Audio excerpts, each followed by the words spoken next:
வணக்கம். Welcome to ஐலன் Tamil கதை நேரம். நான் உங்கள் வித்யாலக்ஷ்மி. ராமாயணம் கிஷ்கிந்தா காண்டம் பாகம் 2. மனைவியையும் ராஜ்ய பதவியையும் மறுபடியும் அடைய வேண்டும் என்கின்ற ஆசை சுக்ரீவனை விட்டு போகவில்லை. ஆனால் அதற்கு அவனுக்கு ஒரு வழியும் புலப்படவில்லை. பாலியின் பராக்கிரமமும் தாண்டக்கூடாத ஒரு மலையாக நின்றது.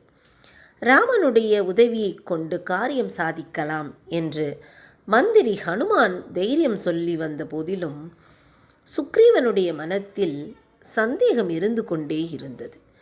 இந்த ராமனுடைய பராக்கிரமத்தை கொண்டு பாலியை வெல்ல முடியுமா?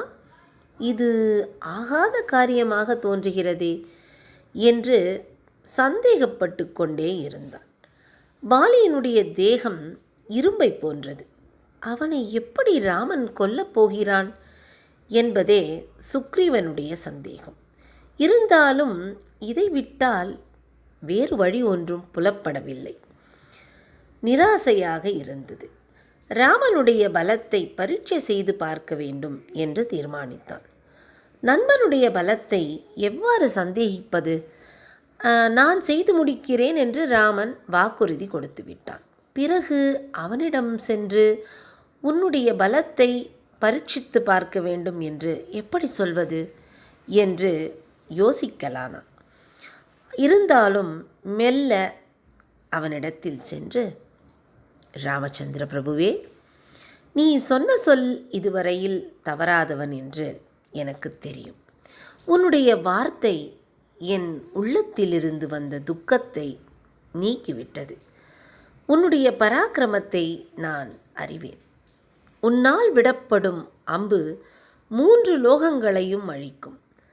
அப்படி இருக்க வாலியின் தேகக்கட்டு அதை தாங்குமா?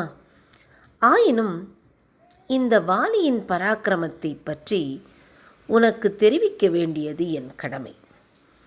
வாலியானவன் அதிகாலையில் எழுந்து ஒரே முகூர்த்தத்தில் 4 சமுத்திரங்களுக்கு போய்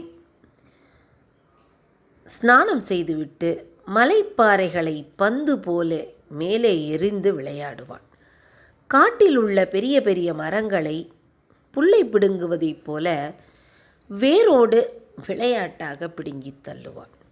ஒரு காலத்தில் எருமை வடிவம் பெற்ற துந்துபி என்கின்ற அசுரன் தான் பெற்ற வரத்தினால் 1000 யானையின் பலமடைந்து அந்த பலத்தை எப்படி உபயோகிப்பது என்று தெரியாமல் சமுத்திரராஜனையே சண்டைக்கு இழுத்தான்.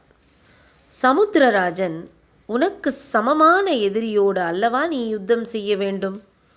வடக்கே ஹிமவான் இருக்கிறான், அவனிடத்தில் போய் யுத்தம் கேள். நான் உனக்கு சமமான எதிரி அல்ல என்றான். இது நியாயமே என்று துந்துபி ஒப்புக்கொண்டு மிக வேகமாக வடக்கே சென்றான். போய் ஹிமவானை வா என்று யுத்தம் செய் என்றும் அழைத்தான். நீ மகாபலவான் என்று எண்ணிக்கொண்டிருக்கிறாய். உன் பலத்தை பரீட்சை செய்ய வந்திருக்கிறேன் என்று இமயமலையில் உள்ள பாறைகளை கொம்பால் இடித்து தள்ளி அட்டகாசம் செய்து கர்ஜித்தான். ஹிமவான் தனக்குண்டான கோபத்தை அடக்கி கொண்டு, அப்பா, நீ ஏன் என்மேல் பாய்கிறாய்? எனக்கு யுத்த பயிற்சியே கிடையாது.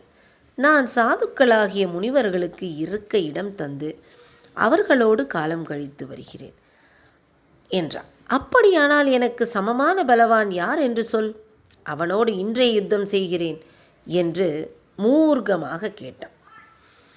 தெற்கே உனக்கு சமமான ஒரு பகைவன் இருக்கிறான், வாலி என்கின்ற வனராஜன். இந்திரனை போன்ற பராக்கிரமசாலி. அவன்தான் நீ யுத்தத்திற்கு அழைக்கத்தக்க சமமான வீரன். உனக்கு இஷ்டம் இருந்தால் உடனே போய் அவனிடம் யுத்தம் கேள் என்றான். உடனே துந்துபி வாலியின் நகரமான கிஷ்கிந்தைக்கு வந்து அட்டகாசம் செய்து அவனை யுத்தத்திற்கு அழைத்தான். வாலி துந்துபியை பார்த்து, எதற்காக இப்படி அட்டகாசம் செய்கிறாய் என்று கேட்டான்.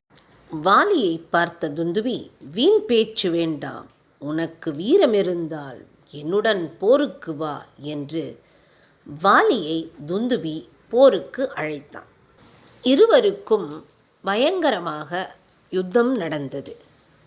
வாலி தன்னுடைய வாளால் அசுரனை பிடித்து கரகரவென்று சுற்றி அவனை வீசி எறிந்தான். இரத்தம் கக்கிக் கொண்டு அசுரன் கீழே விழுந்தான். யுத்தம் பயங்கரமாக நடந்தது. முடிவில் துந்துபி இறந்தான். அவனுடைய இறந்த உடலை தன் வாளால் மறுபடியும் எடுத்து சுழற்றி வீசி எறிந்தான்.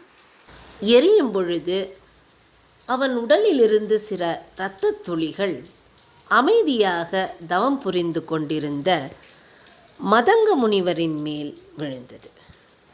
அது அவருடைய தவத்தை கலைத்தது. யார் இப்படி கர்வம் கொண்டு அமைதியாக இருக்கும் தன்னிடம் இப்படி சவத்தின் இரத்தத் துளிகளை தெளித்தது என்று சாபமிட்டார். அந்த சாபம் என்னவென்றால், இதை செய்தவன் இக்கணம் இந்த இடத்திற்கு பிரவேசித்தானால் அவன் உயிர் துறப்பான் என்பதுதான் அது. அதனால் மதங்க முனிவரின் ஆசிரமமாக இருந்த இந்த மலைக்குள் அவனால் பிரவேசிக்க முடியாது. அதனால்தான் நானும் எனது நண்பர்களும் எனது மந்திரிமார்களும் இந்த பகுதியில் வாழ்கின்றோம். இப்பகுதிக்குள் வாலி வர பயப்படுவான் என்றார்.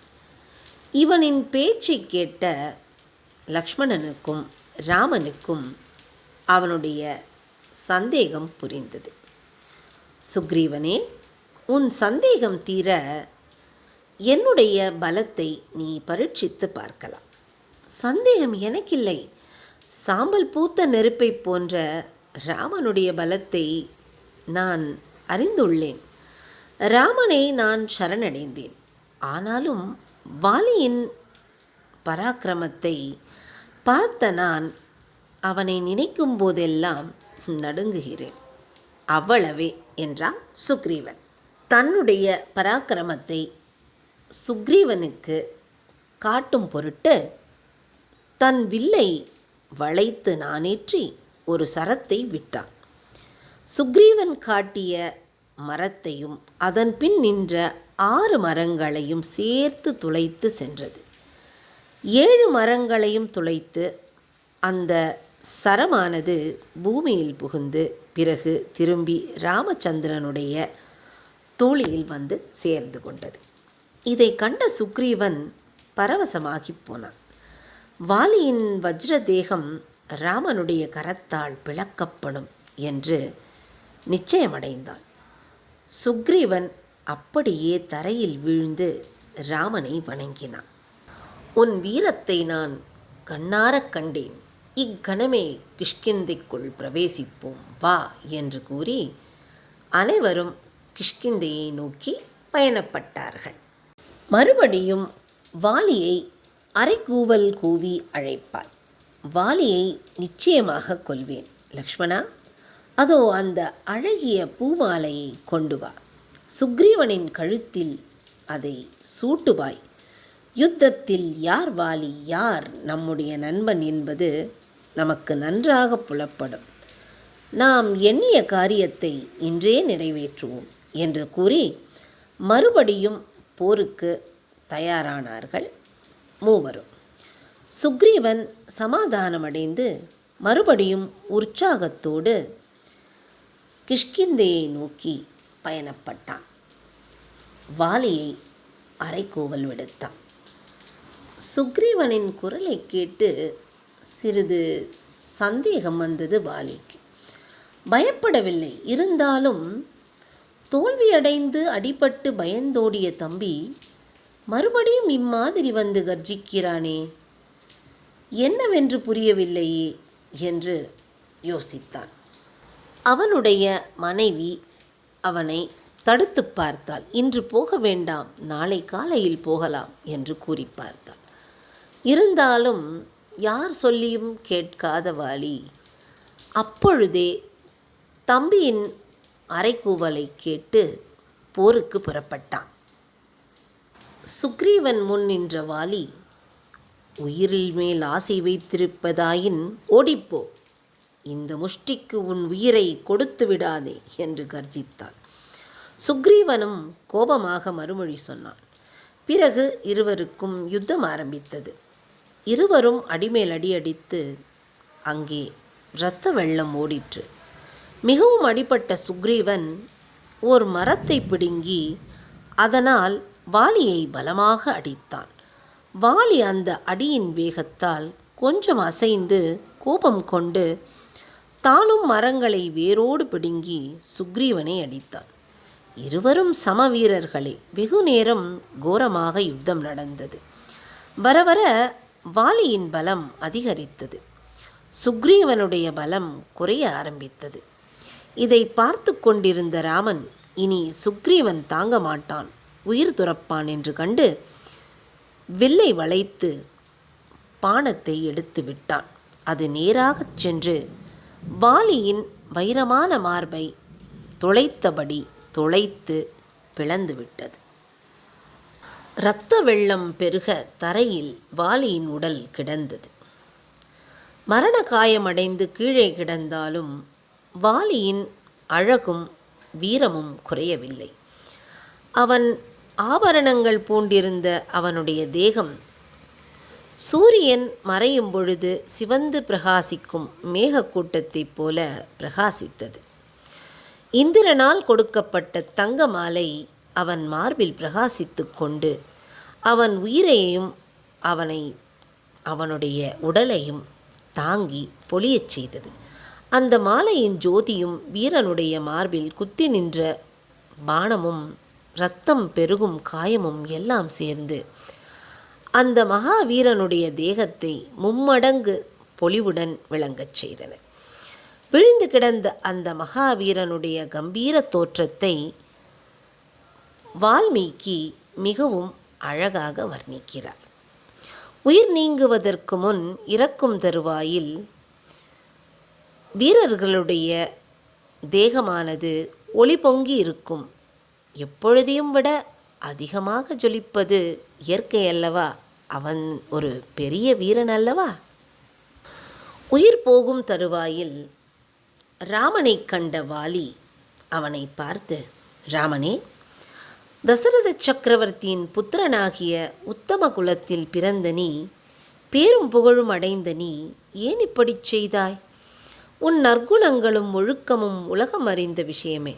அப்படி இருக்க நான் வேறொருவனுடன் யுத்தம் செய்து கொண்டிருக்கும் பொழுது என் மனமும் உடலும் அந்த சமயத்தில் உன் பக்கம் திரும்பாமல் இருந்த பொழுது என்மேல் எப்படி நீ மறைந்து நின்று பானம் செலுத்தினாய் என்று கேட்டான். சமாதானம் கூற முயன்ற ராமனை தடுத்து, எதுவாயினும் சரி, நான் இனி அதை பற்றி குற்றம் கூறப்போவதில்லை. நான் செய்த தவறுக்கு எனக்கு கிடைத்த தண்டனையாக ஏற்றுக்கொள்கிறேன். என்னுடைய மகன் என்னுடைய பிரிவை எண்ணி மிகவும் வருந்துவான். அங்கதனை நீதான் காப்பாற்ற வேண்டும் என்று கூறி அவனிடத்தில் ஒப்படைத்தான். இத்துடன் ராமாயணம் கிஷ்கிந்தா காண்டம் பாகம் 2 நிறைவடைந்தது. உங்களை மீண்டும் அடுத்த பாகத்தில் சந்திக்கிறேன். நன்றி, வணக்கம்.